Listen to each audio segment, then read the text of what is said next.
네, 오늘은 사무엘상 17장을 살펴보도록 하겠습니다. 지난 시간에도 의도치 않게 좀 길어졌었는데 오늘 17장도 꽤 길어질 것 같습니다. 성경 공부를 좀 짧게 진행하려고 하는데 그게 마음대로 되지 않습니다. 그냥 편하게 제가 어떤 장은 길게, 어떤 장은 좀 짧게 이렇게 말씀을 드리도록 하겠습니다. 17장은 상당히 유명한 장이죠. 골리앗과 다윗의 싸움이 있는 그런 장입니다. 이 골리앗과 다윗의 싸움을 그냥 단순히 개인의 싸움이라고 보시면 안 되고 이스라엘과 블레셋, 하나님의 나라를 대적하는 그런 나라들 간의 대표적인 싸움이라고 보셔야 됩니다. 이 구속사적인 의미에서 이 대표성이라는 것은 상당히 중요합니다. 왜냐하면 아담 한 사람의 죄로 인하여서 모든 인간이 죄에 빠지게 되었죠. 예수 그리스도께서 승리하심으로 그리스도 안에 있는 사람들이 다 승리를 얻게 되는 것을 우리는 볼 수가 있습니다. 그래서 이 대표자로 싸우는 것은 예수 그리스도께서 우리의 대표자가 되셔서 승리를 가져다 주신다라는 것을 보여주는 그런 싸움이라는 거예요. 그러니까 우리는 다윗을 통해서 예수 그리스도를 봐야 되는 것이고, 또 블레셋 장수 골리앗을 통해서 사탄 마귀를 이제 볼 수 있어야 되죠. 그리고 또 하나는 다윗이 예수 그리스도의 예표라면 이제 그리스도 안에 있는 우리들, 그리스도인들이죠.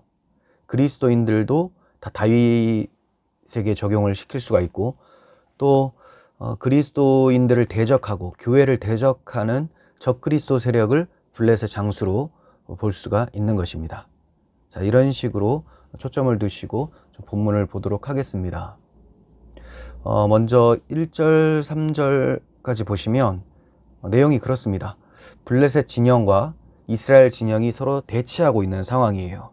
그런데 3절에 블레셋 사람들은 이쪽 산에 섰고 이스라엘은 저쪽 산에 섰다.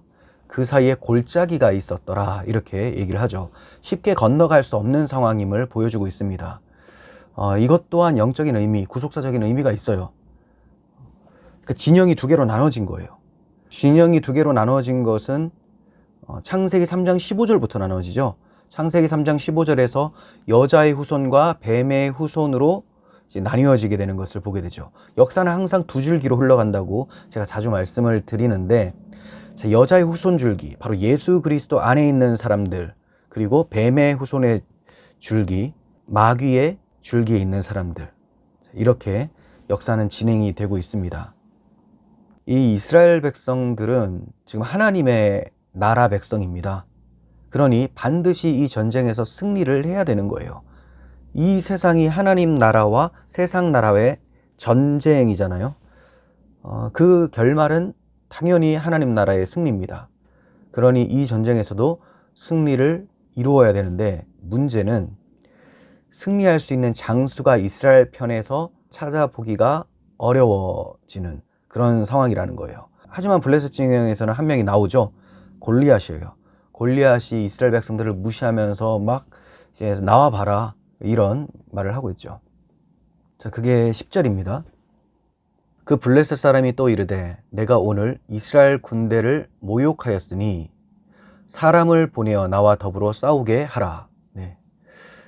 고대 전쟁에서 승패는 그들이 섬기는 신이 이기느냐 지느냐를 나타내는 거였어요. 그래서 지금 골리앗이 이스라엘 군대를 모독했다라는 것은 너희 신이 과연 세다면 이 전쟁에서 승리를 이루어 봐라. 너희가 우리에게 진다면 너희 신은 우리의 신보다 약하다. 이렇게 이제 신을 모독하는 겁니다. 이스라엘 신이 누구냐? 바로 만군의 여호와 하나님이시잖아요. 그 하나님을 모독하는데, 문제는 그 하나님을 위해서, 하나님의 영광을 위해서 싸울 사람이 이스라엘 진영에는 없었다라는 거예요. 그래서 이렇게 모욕하는 소리를 들었음에도 11절, 사울과 온 이스라엘이 블레셋 사람이 이 말을 듣고 크게 두려워했다. 이렇게 얘기를 합니다. 나설 사람이 없어요. 그런데 하나님께서 과연 하나님의 나라가 망하도록 내버려 두시겠습니까? 하나님께서는 이전부터 미리 선택해 놓으신 왕이 있으셨죠. 왕. 그 왕이 이제 드러나야 될 때가 된 거예요. 때가 찼습니다. 바로 다윗이에요. 아직 다윗은 왕으로 세움을 받지 못했지만 기름 부음을 받았어요. 왕으로 하나님이 선택하셨고 이제는 이스라엘 진영을 대표하는 장군으로 세워주시려고 하는 거예요. 그래서 이새가 자기 막내 아들 다윗에게 형들이 전쟁에서 어떻게 하고 있는지를 한번 동태를 살펴보고 나한테 좀 전해달라. 자, 이런 얘기를 하면서 그를 보냅니다. 자, 그 점이 17절, 18절에 나오죠. 이새가 그의 아들 다윗에게 이르되 지금 내 형들을 위하여 이 볶은 곡식 한 에바와 이 떡 10덩이를 가지고 진영으로 속히 가서 내 형들에게 주고 이 치즈 10덩이를 가져다가 그들의 천부장에게 주고 내 형들의 안부를 살피고 증표를 가져오라. 이렇게 얘기를 합니다. 얼핏 보면 이새가 자기 막내 아들을 보내는 것으로 나타나지만 우리는 이 다윗은 하나님께서 세워주시는 왕이라는 것을 알고 있어요. 그렇다면 다윗이 이제 대외적으로 첫 사역을 하게 될 텐데 이 첫 사역지로 부르는 분은 누구시냐? 바로 하나님이시죠. 하나님께서 그를 보내시고 전쟁으로 불러 올리셔서 당신의 싸움을 다윗을 통하여 이루어 가시는 거예요. 우리는 항상 다윗을 생각할 때 예수 그리스도를 생각해야 됩니다. 그게 구속사적으로 올바르게 해석을 하는 거예요. 그러니 하나님께서 이 두 진영 가운데에 블레셋은 사탄의 나라를 상징하죠. 이 사탄의 권세 아래 아무도 나설 수가 없고 두려워하는 가운데에서 하나님이 미리 준비해 놓으신 예수 그리스도라고 하는 한 왕, 우리의 대표자를 전쟁터에 보내주시는 것이죠. 그러니 다윗의 싸움은 예수 그리스도의 싸움임을 보여주고 있는 것입니다. 자, 이렇게 이새 보냄을 받아 또 하나님의 보냄을 받아 다윗이 전쟁터로 오게 됩니다. 자, 그게 23절 보시면 다윗이 전쟁터에 도착을 했는데 블레셋 사람 골리앗이 한 40일 동안 계속해서 저들을 위협하고 조롱하고 하나님의 명예를 더럽히고 있었어요. 자, 그 가운데에 모독하는 말을 다윗이 듣게 됩니다. 블레셋 사람의 싸움 도두는 가뎃 사람 골리앗이라 하는 자가 그 전열에서 나와서 전과 같은 말을 하매 다윗이 들으니라. 들으니 마음이 어떻겠습니까? 의분이 일어납니다. 그래서 26절에 다윗이 곁에 있는 사람들에게 말하여 이르되 이 블레셋 사람을 죽여 이스라엘의 치욕을 제거하는 사람에게 어떠한 대우를 하겠느냐? 이 할례받지 않은 블레셋 사람이 누구이기에 살아계신 하나님의 군대를 모욕하겠느냐? 이렇게 말을 합니다. 지금 다윗은 하나님을 모독하는 것, 하나님의 군대를 모독하는 것을 곧 자기에게 모독하는 것보다 더 괴롭게 여기면서 분노하고 있습니다. 자, 이러한 다윗의 의분은 시편 139편에도 잘 나타나 있습니다. 그들이 주를 대하여 악하게 말하며 주의 원수들이 주의 이름으로 헛되이 맹세하나이다. 주의 원수들이라고 했죠. 여호와여, 내가 주를 미워하는 자들을 미워하지 아니하오며 주를 치러 일어나는 자들을 미워하지 아니하나이까. 내가 그들을 심히 미워하나니 그들은 나의 원수들입니다. 주의 원수들이 주의 이름으로 맹세하고 악하게 말하니 저놈들은 바로 나의 원수들입니다. 이렇게 말을 하고 있습니다. 우리는 하나님의 이름이 모독을 받고 하나님의 영광이 모독을 받을 때에 마음이 어떻습니까? 거룩한 분노가 일어나지 않는다면 그것은 문제죠. 자, 그러면 그런 분노는 일어나는데 싸울 만한 능력이 있느냐? 이게 또 문제예요. 우리에게는 그 능력이 있습니다.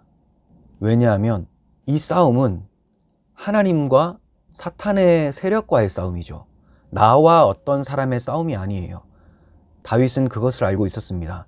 지금 자기와 저 거인 골리앗과의 싸움이라기보다는 자신이 섬기는 하나님과 저 블레셋 장수가 섬기는 우상 신과의 전쟁이라는 것을 알고 있었기 때문에 이 전쟁은 반드시 하나님이 승리하신다라는 것을 그는 알고 있었던 거예요.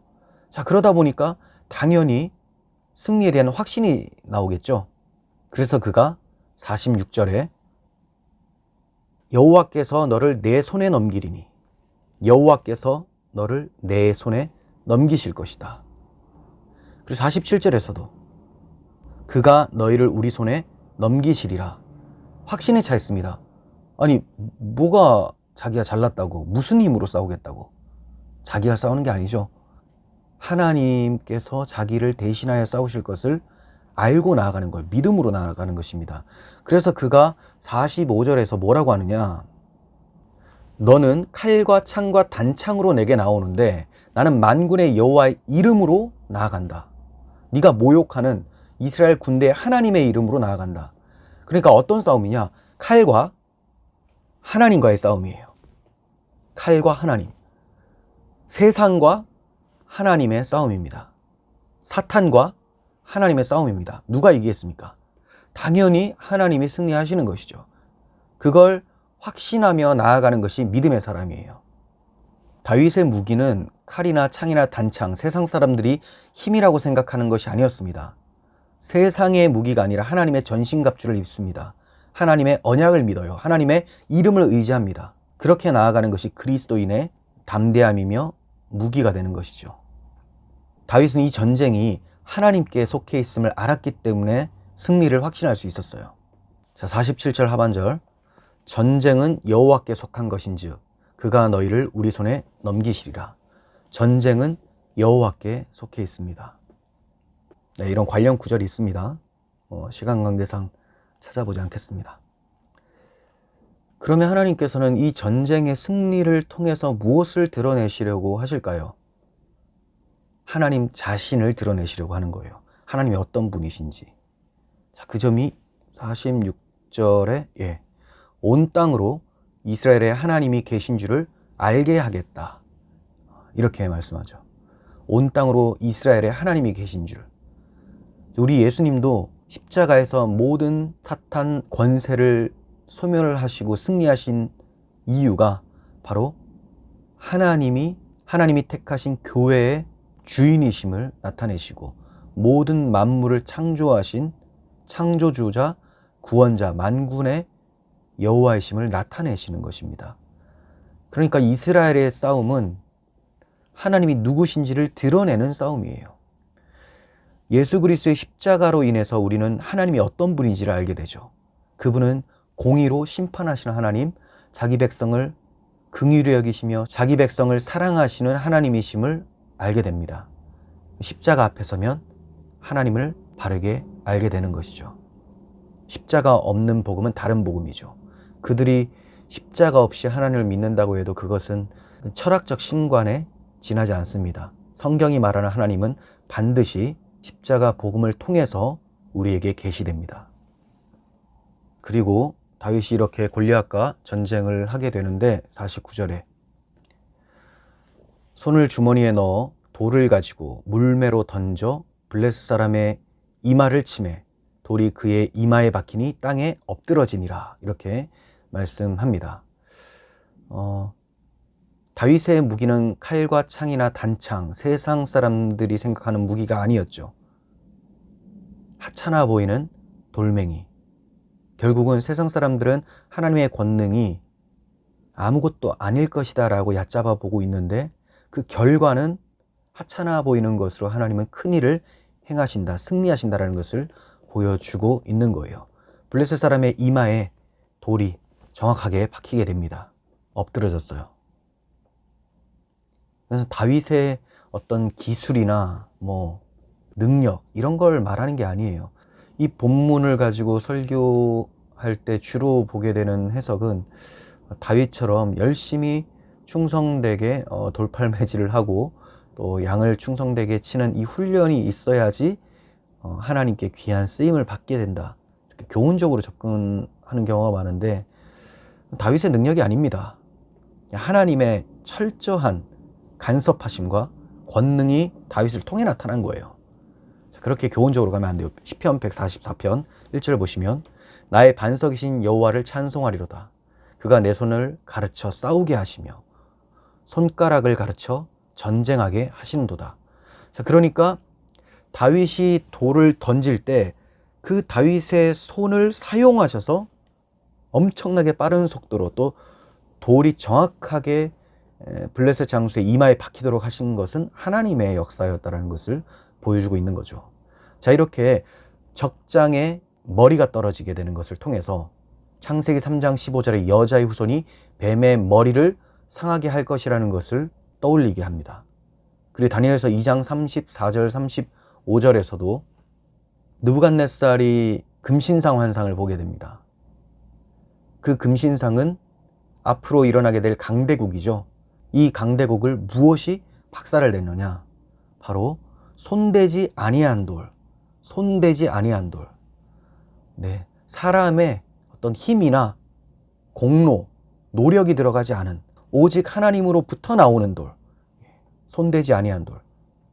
그 돌이 신상에 발을 쳐버리니 다 부서져 여름 타작마당에 겨같이 되어 바람에 불려간 곳 없고 우상을 친 돌은 태산을 이루어 온 세계에 가득하였다. 이렇게 말씀을 합니다. 자, 그러니까 하찮아 보이는 이 돌이 세상 나라가 그리스도의 나라가 되게 해버리는 거죠.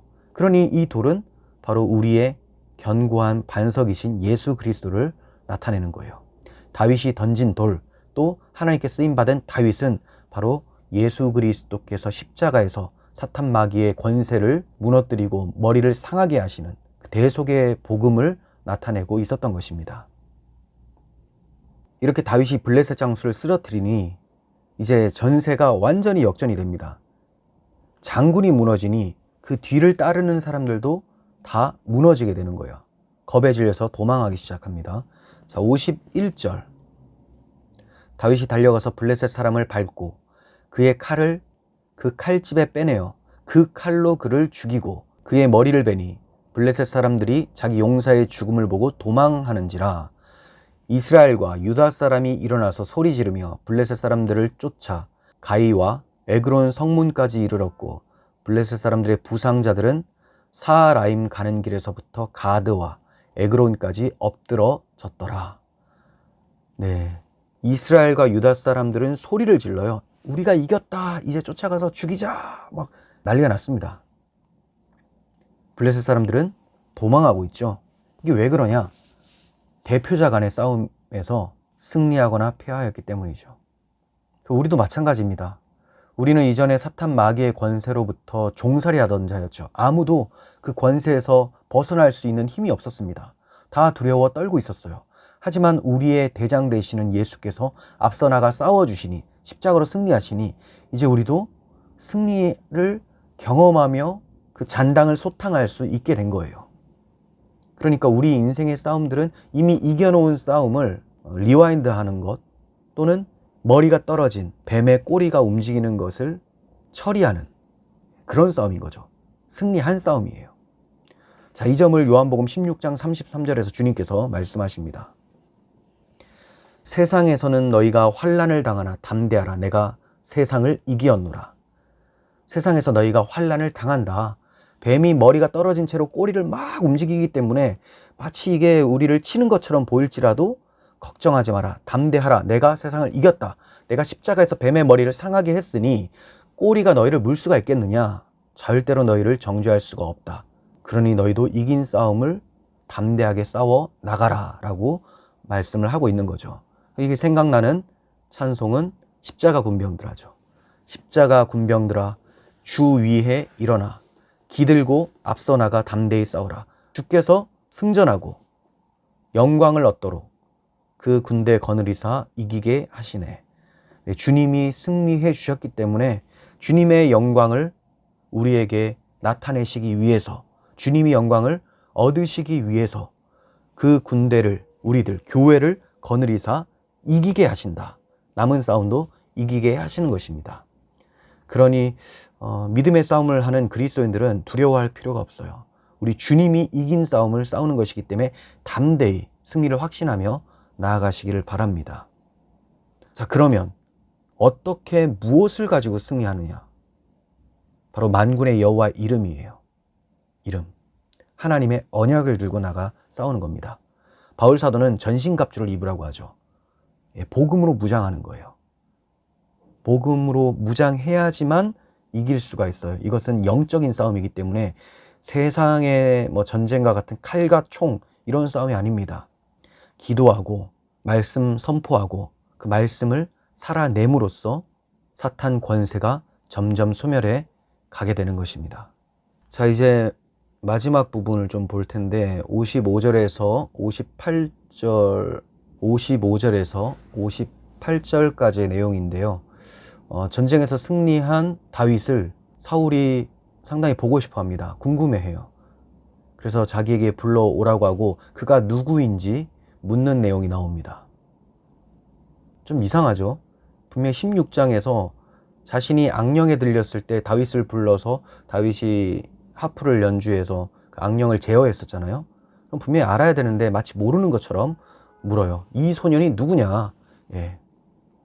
그런데 이것은 그 다윗 자체를 몰랐다라기보다는 다윗이 도대체 어떤 사람인지, 그의 가문은 어떤지 이런 것들을 좀 정확하게 알고자 했다라고 해석하는 것이 좋겠습니다. 물론 16장에서 사울이 악령이 들려서 정신 나가서 분명히 다윗을 보았음에도 또 망각하고 이렇게 해석할 수도 있어요. 그렇게도 보여져요. 하지만 여기서는 누구의 아들이냐 이렇게 묻는 것을 봐서는 조금 더 구체적으로 골리앗을 이긴 저 소년에 대해서 궁금증이 생겼다 이렇게 볼 수가 있겠습니다. 자, 그런데 왜 55절부터 58절까지 다윗이 누구인가를 중점적으로 설명을 하고 있는가? 이것은 성경의 기록자이신 성령께서 다윗이 누구인지를 드러내고자 하신다는 거예요. 우리에게 다윗이 어떤 사람인지 나타내고자 하신 겁니다. 자, 그것은 다윗 자체가 대단해서 드러내려고 하는 것이 아니라 다윗이 누구의 예표라고 했습니까? 예수 그리스도의 예표죠. 그러니 다윗이 어떤 사람임을 보여주심으로써 예수 그리스도가 앞으로 어떻게 오실 것이며 어떠한 사역을 하실지를 드러내고자 하시는 거죠. 에스겔 37장 24절에서 내 종 다윗이 그들의 왕이 되리니 그들 모두에게 한 목자가 있을 것이라. 다윗이 죽은 지 한참이 된 에스겔 선지자의 이제 말씀입니다. 자, 그러니까 다윗이 그들에게 왕이 될 것이다 이렇게 얘기를 해요. 이 말은 다윗의 자손으로 오실 예수 그리스도께서 왕이 될 것이고 우리의 목자가 되신다라는 것을 보여주고 있는 거죠. 자, 그래서 우리는 다윗을 통해 예수 그리스도를 봐야 되는데 다윗이 어떤 사람이냐? 베들레헴 이새의 아들이라고 58절에 말씀하고 있죠. 예. 사울이 그에게 묻되 소년이여 누구의 아들이냐 하니 다윗이 대답하되 나는 주의 종 베들레헴 사람 이새의 아들입니다. 베들레헴 사람 이새의 아들. 자, 이게 굉장히 중요한 표현이에요. 다윗이 어느 동네 사람인 게 왜 중요하냐? 바로 예수 그리스도께서 다윗의 자손으로 오시는데 다윗의 동네에서 나실 것을 성경이 예언하고 있기 때문입니다. 미가서 5장 2절 베들레헴 에브라다야 너는 유다 족속 중에서 작을지라도 이스라엘을 다스릴 자가 내게서 내게로 나올 것이라. 그의 근본은 상고에 영원에 있느니라.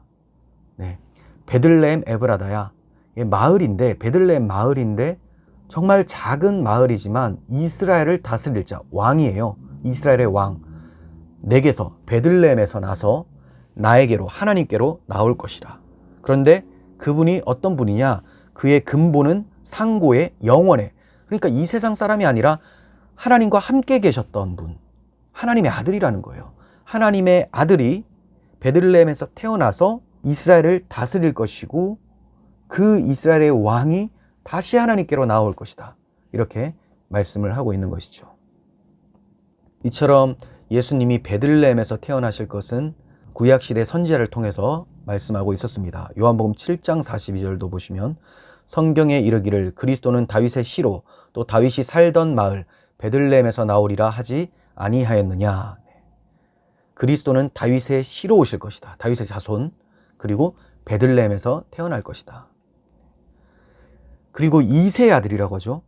이사야 11장 1절 이새의 줄기에서 한 싹이 나며 그 뿌리에서 한 가지가 나서 결실할 것이요. 그 아래는 그리스도가 어떤 분이신지를 잘 표현해 주는 말씀입니다. 그러니까 이새의 줄기에서 날 것을 말씀하셨기 때문에 그러니까 그리스도가 이새의 줄기 다윗의 자손으로 오셔서 베들레헴에서 태어나실 것이다. 이것이 예언이 되어 있는 것이죠. 이처럼 성경의 초점은 예수님이 누구신가예요. 예수님이 누구신가. 그래서 예수님께서 공생의 사역을 3년 반 동안 하시다가 이제 제자들에게 자신이 누구신지를 물어보십니다. 너희는 나를 누구라 하느냐? 그렇죠? 그러니 제자들이 주는 그리스도시요 살아계신 하나님의 아들이십니다. 성경의 초점은 성령께서 드러내고자 하시는 바는 그리스도가 누구신가, 그리고 왜 오셨는가예요.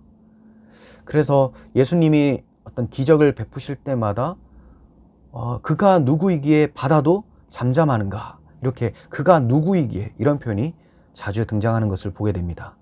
하나님은 하나님의 전쟁을 통해서 당신이 어떤 분이신지를 드러내시고 당신의 영광을 위하여 싸우신 예수 그리스도가 어떤 분이신지를 드러내주고 계십니다. 이 다윗의 전쟁을 통해서 우리는 예수 그리스도께서 위대한 싸움에서 승리하신 그 십자가 대속의 복음을 볼 수 있어야 되는 것입니다. 오늘도 우리가 이 그리스도와 함께 승리한 자라는 것을 기억하시고 담대하게 복음의 일꾼으로 승리의 삶을 살아가시기를 바랍니다. 오늘 여기서 마치도록 하겠습니다.